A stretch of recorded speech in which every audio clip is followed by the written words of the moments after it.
Today, we're looking at a story that's not just shocking, it's dangerous. And it exposes something that most of our media and regulators don't want to talk about. Because this isn't just about one truck, one crash, or even one bad driver. It's about a system being abused, corrupted, and weaponized against the very people who keep this country running. Here's the background. In Florida, a truck driver, an individual who entered the country illegally, was involved in what authorities first described as a simple U-turn gone wrong. But it wasn't just a U-turn. It was a window into how unsafe, unregulated, and frankly fraudulent parts of our trucking industry have become. We learned that this driver came into the United States illegally through Mexico and somehow obtained a commercial driver's license, a CDL, in California. Now let's pause there. That should not be possible. California, by law, does not issue non-domicile CDLs. Federal law requires proof of lawful presence, a visa, or work authorization to get a CDL. And yet, this driver had one. How? The answer points to something much larger than one piece of paper. It suggests collusion. Someone or some group inside the system is pushing these through. This isn't speculation. California issues AB 60, licenses for undocumented immigrants, but those are strictly for basic driving, not for commercial vehicles, not for 80,000-pound trucks barreling down the interstate. So how did this happen? That's not an oversight. That's intentional. That's corruption. Now, let's talk about the company. The carrier behind this driver was White Hawk Carrier. But just a short while ago, they were White Star Trucking. Same people, same address, same operation. Different name. Why the rebrand? Because they had terrible safety scores, multiple falsified hours of service reports, and drivers put out of service for running on suspended CDLs. So they shut down and popped back up under a new DOT number. That's what's called a Chameleon Carrier. If you're not familiar, here's how it works. A company racks up violations, unpaid fines, maybe even gets shut down. Instead of fixing their problems, they just create a new company on paper, buy an MC number of a Facebook group, slap on a new logo, and poof, they're back on the road like nothing happened. Same trucks, same owners, same unsafe practices. Regulators know about this. The FMCSA has written reports on it. And yet, it continues. And when these companies get caught, what happens? The driver gets deported, that's it. No punishment for the company. No accountability for CDL school that passed him. No investigation into the DMV offices that signed off on it. Just deport him. Sweep it under the rug and move on. Meanwhile, families are left to share the road with trucks driven by people who never should have been licensed.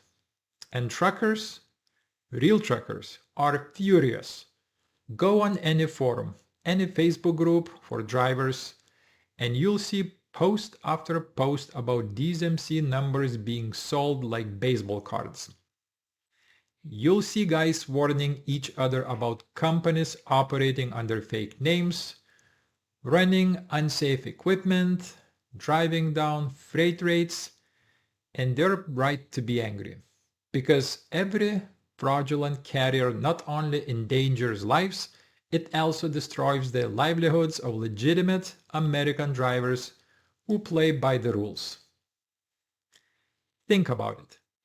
If you're an American trucker with a valid CDL, paying sky-high insurance, passing inspections, logging your hours, you're competing against someone who got their license through a loophole, working for a company that erases its safety record by changing its name.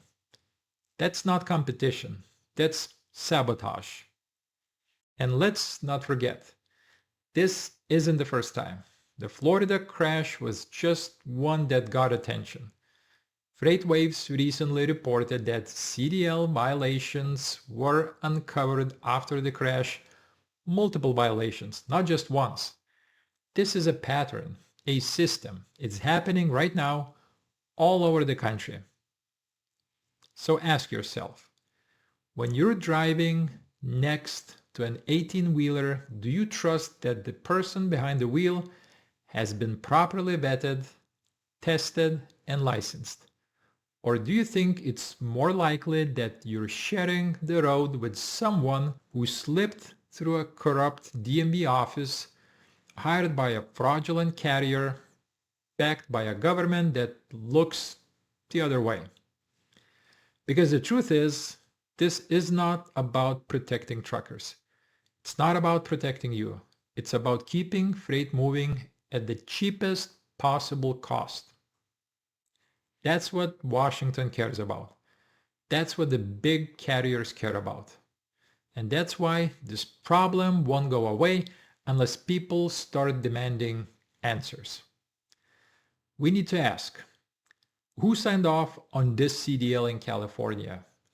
Who inside the DMV or the trucking school is greenlighting illegal drivers? Why is the FMCSA letting Chameleon Carriers run rampant, buying in MC numbers online like fake IDs? And why, when lives are at risk, is the punishment simply deporting one driver instead of holding entire companies accountable? This is bigger than trucking. This is about the collapse of trust in our institutions. If your government can't even guarantee that the people operating 40-ton trucks on the same highway as your kids are qualified to do so, what does that say about the state of the system? Here's the bottom line. The trucking industry being infiltrated by fraud. It's being tolerated by regulators and it's being ignored by most of the media. But it affects every one of us because every one of us drives on these roads. This is not just a trucking story. It's a public safety story. It's a national security story. If you think this matters, share this video. Share it with the Secretary of Transportation. Share it with your elected officials. Share it with your neighbors. Because as long as fraudulent CDLs, chameleon carriers, and corrupt inspections exist, you are not safe on America's highways. And if you want the truth, the real story that others won't tell you, hit the like button so this message gets out. Subscribe to this channel because the mainstream outlets will not cover this the way it needs to be covered.